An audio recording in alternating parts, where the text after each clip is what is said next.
Since the day that he first announced his candidacy, Donald Trump has repeatedly insisted that his presidency would oversee the construction of a wall along the country's southern border to secure the nation from illegal immigration and other criminal activity, like the trafficking of drugs.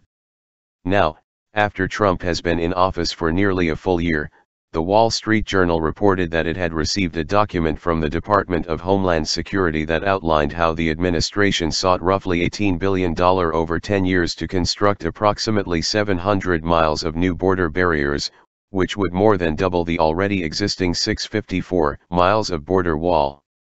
According to Breitbart, the administration is actually asking for about $33 billion over 10 years to fund a variety of border security measures, of which the wall is merely one part. Roughly half of the requested funds would go toward hiring more Border Patrol officers, installing surveillance towers and other technology, and the construction and maintenance of roads in the border region.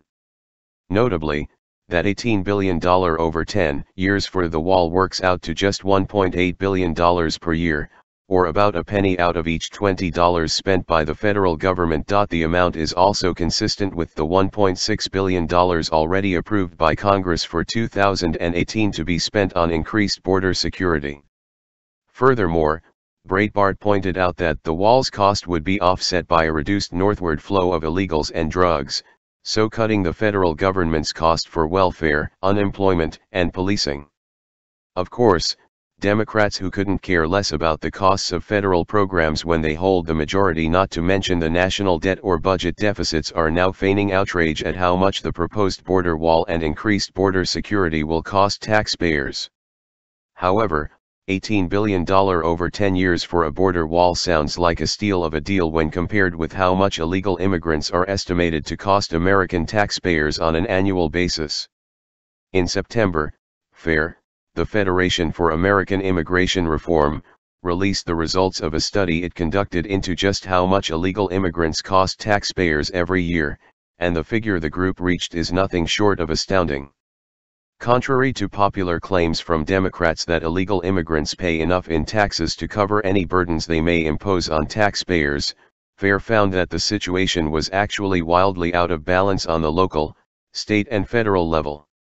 Using a widely agreed upon estimate of 12.5 million illegal immigrants in the country, it was determined that those illegals plus their estimated 4.2 million citizen children cost taxpayers about $134.9 billion annually.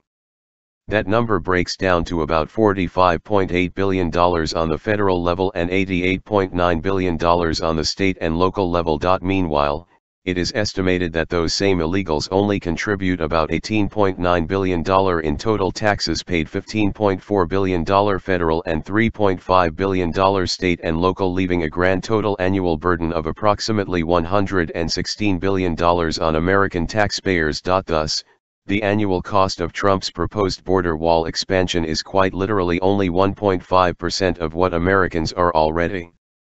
paying every year to cover the costs imposed by illegal immigrants. For what is but a fraction of current spending levels, the country can not only significantly reduce illegal entry into the country, but also reduce the amount of crime, illicit drugs, and human trafficking that add untold costs to society, with the building of Trump's border wall for a mere $1.8 billion per year.